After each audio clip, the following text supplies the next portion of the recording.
Alejandro, ¿y qué opinas sobre esto? Yo creo que es una barbaridad que tengamos docentes por debajo de la línea de pobreza y que se pretenda culpar a los docentes de esta situación, como ha sido la política por parte del gobierno. Yo creo que los docentes necesitan y todos tenemos que apoyarlos para que ganen un sueldo digno. Después se hace campañas, los docentes no estudian, no se preparan. Ahora, ¿con qué dinero podés comprar un libro si tenés un sueldo de 9.000 pesos o te obligan a trabajar en 2 o 3 cargos para poder llegar a un sueldo más o menos digno? ¿En qué tiempo podés hacer, ¿no es cierto?, para prepararte? Creo que hay una política clara de empujar a los que pueden hacia la escuela privada, porque en el mismo periodo que se discute no darle aumentos a los docentes, se aumentan los subsidios a la escuela privada.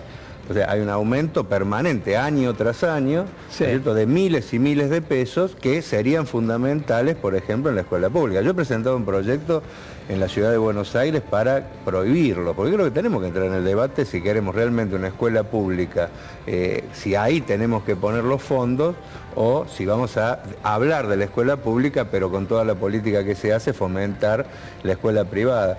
Que hay mucha gente que no tiene otra que llevar a sus hijos a la escuela privada, pero hay que saber que la educación, la única forma de tener una educación universal, donde se expliquen todos los avances científicos, tecnológicos, es en la escuela pública. Es en el único lugar donde el docente no está condicionado por un patrón a decir lo que él opina, sino que puede explicar las diversas teorías. O sea, el único lugar donde se puede aprender realmente en el siglo XXI todo lo que pasa es en la escuela pública. Por eso no es solamente el drama de que cada vez menos chicos pueden acceder a una educación de calidad cuando se debilita la pública. Se está forzando a que un sector de la sociedad vaya a escuelas que no le van a enseñar al chico todos los contenidos necesarios, ¿no es cierto?, en el siglo XXI. Ha pasado casos tremendos donde, por ejemplo, se niegan a enseñar las leyes de educación sexual en un colegio porque está muy condicionado por la ideología que tiene, ¿no es cierto?, religiosa. O sea, y que hay una orientación hacia ese lado lo muestra el ministro Bullrich, que dice que tendría que hasta enseñarse religión, por ejemplo, en los colegios. Se quiere retrasar todo para atrás. Yo creo que estamos ante un problema serio. En cuanto a la política netamente, Alejandro, a mí me gustaría saber esto, que nadie me lo ha podido responder hasta el momento. Porque se habla de una paritaria nacional donde el ministro de Educación Nacional debería fijar un piso justamente para luego negociar cada provincia o cada gobierno el aumento que le puede dar a sus docentes. Ahora bien, desde el gobierno hablan que el ministro de Educación no tiene escuelas a cargo, el Ministerio de Educación no tiene escuelas a cargo, no hay escuelas nacionales, por ende no tiene por qué fijar una paritaria nacional. ¿Esto es así? Y si es así, ¿para qué está Esteban Bullrich entonces? Sí, primero que no es así porque hay una ley que el gobierno no está cumpliendo, porque la ley dice que si cualquiera de las partes solicita que haya una paritaria nacional, hay una obligación de sentarse a discutir, y está claro que los docentes solicitaron una paritaria nacional. Alguna vez tendremos que discutir cómo hacemos para que la educación vuelva a estar centralizada, ¿no es cierto?, porque parte de los desastres de los 90 fue que se le echó el fardo a cada provincia para que se haga cargo como pueda y con el presupuesto que pueda, ¿no es cierto?, la educación. Tenemos un caso actualmente. En Santa Cruz no comenzaron nunca las clases, por ejemplo, nunca comenzaron. Hay gente que está empezando a ir de la provincia para darle a sus chicos cosas porque no empezó nunca, porque no se le paga ningún aumento, etc. Bueno, ahora, pero hay un gobierno no puede desentenderse de la educación, más allá de que la ley esta que se votó en su momento trasladó a las provincias, ¿no es cierto?, la problemática, porque tiene que garantizar, y para eso es gobierno nacional, que en todos los lugares, incluso asistiendo económicamente, ¿no es cierto?, haya clases. No puede ser que la provincia que tenga plata empiece las clases y provincia que no tiene no empiece y haya chicos, ¿no es cierto?, en esa situación. Pero además, yo me quiero detener en esto, o sea, ellos el año pasado llamaron una paritaria nacional y se sentaron y dieron un piso, ¿no es cierto?, que fue un piso importante y por eso no hubo conflictividad social el año pasado, porque el gobierno llamó. ¿Y qué cambió del año pasado a este? Bueno, hubo muchos gobernadores que le dijeron no te metas porque nosotros no tenemos dinero o no queremos utilizar la plata para otra cosa, y eso fue la excusa, ¿no es cierto?, que utilizó el gobierno para no llamar. Pero fruto de eso tenemos el conflicto que tenemos actualmente. Ahora, desde los gremios, ¿sostienen que, por ejemplo, estaría bueno o sería un buen plan que todas las escuelas volvieran a lo que era antes, a funcionar como nación? No, eso es un debate mucho más profundo, porque en realidad hoy ya no se podría, hay un sistema educativo, lo que tiene que haber son ejes fundamentalmente federales, nacionales, que marquen qué es lo que tenemos a partir de la ley. A ver, hace unos años, 2006, 2007, se sancionó la Ley Nacional de Educación, que lo que hizo fue derogar la nefasta ley federal que hacía esto que estaba explicando Alejandro. Y en realidad esta nueva ley lo que hace es centralizar en un Estado nacional los lineamientos fundamentales. Entonces, en realidad hoy no es un ministerio que no tiene escuelas. Y la ley de paritaria, en realidad lo que nos devolvió fue la posibilidad, no solamente que todos los docentes tuviésemos un piso común por el cual después cada provincia debatía salarios, sino que aparte el Plan Nacional de Formación Docente, trabajar fuertemente todos los lineamientos curriculares, la situación de la salud laboral, digo, se puede empezar a pensar y debatir en la paritaria nacional una serie de lineamientos que pautan después y atraviesan a cada una de las provincias. En realidad el debate hoy lo están dando... En realidad no es, lo que pasa es que no hay debate. Es lo que te iba a decir, porque no hay diálogo. No hay, en realidad no hay ni debate ni diálogo, ¿no? Ese es un matiz que existe, y por eso hay una oposición también en docentes, que dentro de pocos días va a haber una elección en la provincia de Buenos Aires, y hay dos listas. Yo creo que uno de los debates entre los como en mi caso, que apoyamos la lista multicolor, donde se agrupan distintas agrupaciones de izquierda, es que nosotros creemos que sí, que hay que volver atrás. Tanto en educación como en salud, porque claro, no puede ser que el Estado Nacional se desprenda completamente y le eche el fardo a las provincias. Ojo, acá hubo un plan que fracasó, que era que incluso las provincias le dieran a los municipios la responsabilidad de la educación y la salud para por esa vía terminar de liquidarla. Yo creo que... O que un alumno, por ejemplo, que vive en Catamarca, quiere venir a la ciudad de Buenos Aires y tiene que revalidar todo porque el sistema o el plan de educación de Catamarca no tiene nada que ver con el de la provincia de Buenos Aires. O que tengamos, por ejemplo, en Salta, en las escuelas públicas, tengamos educación religiosa. Claro. O sea, o en Tucumán, que también, o sea, nosotros tenemos un problema, o sea, ninguna nación puede desprenderse de la educación y dejarla, ¿no es cierto?, una provincia pobre, porque nosotros tenemos una provincia pobre y tenemos provincias ricas. Sí. La ciudad de Buenos Aires es una ciudad rica, sí, ¿no es cierto?, pero hay Chaco provincias... No. Claro, exacto, y entonces en Chaco que se las arreglen como puedan. Nosotros necesitamos que incluso la mayor parte de los impuestos van a Nación. O sea, la Nación se tendría que hacer cargo y hacer un plan único nacional. Yo creo que fue un gran retroceso esto y que en algún momento hay que recuperarlo. Y pasa lo mismo en el tema de la salud. No puede ser en la propia provincia de Buenos Aires, quedan algunos, por ejemplo, hospitales nacionales, otros provinciales, otros municipales, y si vos vas a ver la calidad, vas a ver precisamente el que tiene más plata, ¿no es cierto?, puede darle cierto servicio, el que tiene menos. O sea, hay que centralizar todo, incluso para tener una política nacional única en todas las materias, ¿no es cierto?, y que el Estado Nacional no se desprenda, porque al desprenderse de eso, dedica los fondos para pagar deuda externa, pero no tiene fondos, por ejemplo, para hacerse cargo de la salud y de la educación de las provincias más pobres. Lo saco del tema docente, si vamos a ir al tema... Bueno, que esta semana fue la noticia, ¿no? Esta marcha multitudinaria el día miércoles a las 18 horas allí en Plaza de Mayo sobre el 2x1, ¿no? Preguntarle a Bodar, ¿cómo tomó la resolución del gobierno? Bueno, yo creo que, primero, fue el gobierno precisamente y no el que mandó a la Corte, ¿no es cierto?, esta orientación y creo que después recularon en chancleta, como se dice, porque vieron el repudio popular que había generado. Yo creo que el genocidio está en el ADN de la población argentina, de los jóvenes, y por lo tanto es muy difícil que un gobierno nos haga retroceder en la consideración general sobre los crímenes de lesa humanidad y en la del genocidio, y que permita que haya genocidios libres. Yo creo que fue un fallo aberrante.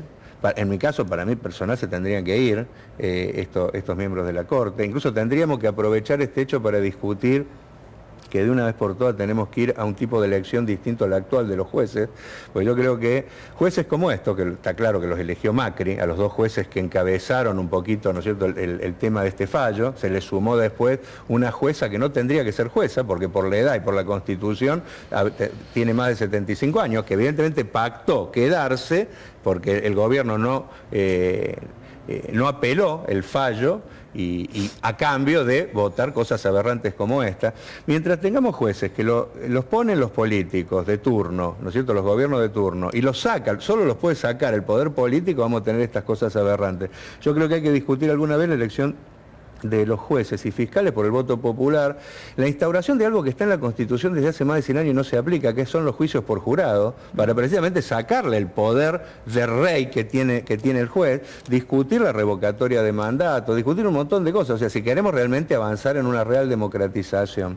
Entonces creo que de estas cosas tendríamos que estar hablando después del fallo de la Corte, porque si seguimos votando jueces así, nos va a seguir pasando esto, ojo.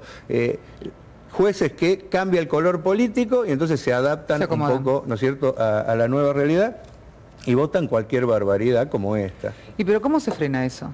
Bueno, yo creo que se frena como se lo acaba de frenar, ¿no? O sea, el hecho en el tema genocidio, acá hubo una movilización tremenda. Pero después, Alejandro. Bueno, yo creo que hay que encarar este debate, que digo yo creo que hay que ir a una reforma profunda de la justicia, como también de la policía. O sea, si no se votan los comisarios por voto popular, pasa lo que está pasando, que todos los días cae algún jefe policial por estar entrincado en algún delito. Lo que pasa es que cuando nosotros nos damos cuenta de las cosas que están sucediendo a nivel social o a nivel político, no importa, la realidad es que el ciudadano es el segundo o el tercero o el cuarto eslabón que se entera, porque ya la decisión está tomada, la presentaron, no consultaron y lo hicieron. Pero yo creo que hay que entrar, si alguna vez nos vamos a animar realmente a elegir representantes que propongan estos cambios, porque muchas veces se eligen los representantes sin saber cuál es el programa que van a aplicar. Yo creo que hay que discutir, habría que preguntarle a cada uno de los que se postulan en las listas de diputados, de senadores, qué es lo que proponen sobre los temas más importantes, por ejemplo sobre el tema justicia. O sea, ¿qué van a hacer? ¿Van a encarar alguna reforma o va a seguir todo como está? Porque, ¿qué es lo que pasa? ¿Por qué el que es opositor después no provoca cambios? Porque tiene la expectativa de ganar y ser él el que pone los jueces, ¿no es cierto?, y que la rueda siga. Yo creo que por eso hay que animarse a cambiar en serio, no a cambiar en el sentido del gobierno sino también apostar a la izquierda, que es la que tiene propuestas. Yo creo que somos los únicos que tenemos propuestas de cambios a favor de la gente y cambios que son realistas, como este de la justicia, como el tema de la policía. Y si no aplicamos estos cambios, creo que vamos a estar, como vos decís, cada vez peor, ¿eh? Una última para los dos. Primero preguntarle a Bodar, que lo tengo aquí a mi izquierda, y luego terminamos con usted. Las elecciones. Todo el mundo habla de las elecciones en los canales de televisión, en los ámbitos políticos, pero en la calle la gente no lo ha desayunado todavía, ni siquiera lo ha incorporado. Y estamos ya a las previas de agosto y después vienen las finales allí en octubre, y la gente no lo tiene incorporado. Cuando uno habla, y lo hemos comentado aquí, tiene otros problemas, la educación, el trabajo, la plata que no alcanza, y parece que para los políticos lo más importante en este momento es a ver quién llega a las elecciones, y por supuesto a la gente no le importa por ahora mucho. Sí, hay un clima frío y tiene que ver un poco con el desprestigio que hay de la política por lo que ha pasado y porque tenemos la mitad de los chicos pobres y la gente lo asocia a los que nos han gobernado y a los que ejercen los cargos públicos. La mitad de los chicos están por debajo de los niveles de pobreza, o sea, esa es la realidad. En la Argentina del trigo y de la vaca tenemos, ¿no es cierto?, y de la carne tenemos ese problema. La mitad de los chicos viven por debajo de los niveles de pobreza y hay millones de niños indigentes. O sea, y ha bajado el consumo de leche considerablemente. Frente a esa realidad, muchas veces la gente cree que las elecciones no cambian nada y por eso se dedica a otras cosas. Pero es que la gente cree que somos un país rico, no somos un país rico. Tenemos materia prima, sí, tenemos de todo. Yo creo que somos un país saqueado, o sea, que tenemos riqueza que no van a la gente, sino van a un pequeño grupo. Tenemos insumos, lo que pasa es que no nos gusta admitir a los argentinos que somos un país pobre. Eso es lo que pasa. Sí, yo tengo una visión distinta. Yo creo que somos un país donde hay millones de pobres, porque ha habido una política para que la enorme riqueza que ha tenido el país, primero se vaya afuera, porque se ha regalado, como el petróleo, como las riquezas naturales, y después se concentra en pocas manos. O sea, recordemos que acá de las principales 500 empresas, por ejemplo, 400 y pico son extranjeras, y se llevan toda la riqueza que producen, se la llevan afuera, y que se concentra en pocas manos y en pocas empresas casi el 90% de lo que se produce en el país. Entonces, hay gente que la pasa muy bien, pero lo que pasa es que en vez de distribuirse como se debería distribuir la riqueza, se distribuye todo para un pequeño grupo. Ahora, yo creo que las elecciones son importantes porque se decide, y más esta, se va a decidir el rumbo, ¿no es cierto?, incluso de qué va a pasar con el propio gobierno. Yo creo que es una oportunidad que tiene la gente, se eligen diputados, no se eligen, por ejemplo, gobierno, que muchas veces polariza más y la gente vota de manera útil para sacar a este, tengo que votar a este. No, son elecciones legislativas. Entonces, la gente tiene que decidir qué diputados va a votar y creo que es importante que decida si va a votar más de lo mismo o se va a animar a un voto distinto. Yo pongo un solo ejemplo. Hubo una marcha multitudinaria y fuimos cientos de miles los otros días a rechazar el fallo de la Corte. Y a rechazar al gobierno, se hizo en Plaza de Mayo. Todos sabemos que el gobierno tenía esa orientación, la orientación de ir reconciliándonos con los genocidas y si podía largar alguno mejor. Ahora, ¿quién votó esos jueces de la Corte? La votó el Senado. ¿Quién los votó? Porque no tiene mayoría el macrismo. Lo votó el Frente para la Victoria. A los dos jueces estos que entraron. Entonces, la gente tiene que saber, si quiere elegir más de lo mismo, con gente que le dice una cosa, pero después hace otra, como pasa muchas veces en política. Yo digo que hay un poco de titanes en el ring. Esta falsa polarización que se quiere hacer es como titanes en el ring o 100% lucha, ¿no es cierto? Hacen que se pelean, pero después, cuando la gente no lo ve, vota lo mismo. Yo creo que la gente tiene una oportunidad si vota a la izquierda. Porque si vota a la izquierda, no va a tener gente que le dice una cosa y después hace otra. Nosotros hemos demostrado como diputados, en mi caso y los otros compañeros que son diputados, que nosotros somos gente consecuente. Nosotros decimos queremos reformar la justicia, nuestros votos van a ir en ese camino. Nunca vamos a votar jueces que después van a hacer lo que están haciendo. Lo mismo con la policía y lo mismo con cada uno de los rubros. Hay salida a la situación del hambre y la miseria de nuestro país. Hay que tocar intereses muy gordos. ¿Quiénes lo pueden tocar? Los que no tienen nada que ver con esos intereses. Nosotros creemos que somos los únicos, porque claro, los partidos tradicionales están tan entrelazados, les pagan las campañas, o sea, son los que están detrás moviendo los hilos y por eso los diputados de esos partidos al final, en vez de votar a favor de la gente, siempre terminan votando a favor de sus intereses. Que se anime la gente a votar, no nos comemos los chicos crudos, no le vamos a sacar la casa, al revés, le vamos a dar casa, le vamos a dar los derechos que le corresponden a la sociedad. Que se anime a votar por Izquierda al Frente, por gente como nosotros, y así se va a empezar a cambiar esta realidad que parece que no tiene solución. Si votamos siempre a lo mismo, no podemos pedir que las cosas cambien. Gracias, Alejandro. Ahora sí, tenemos que seguir con la información de lo que...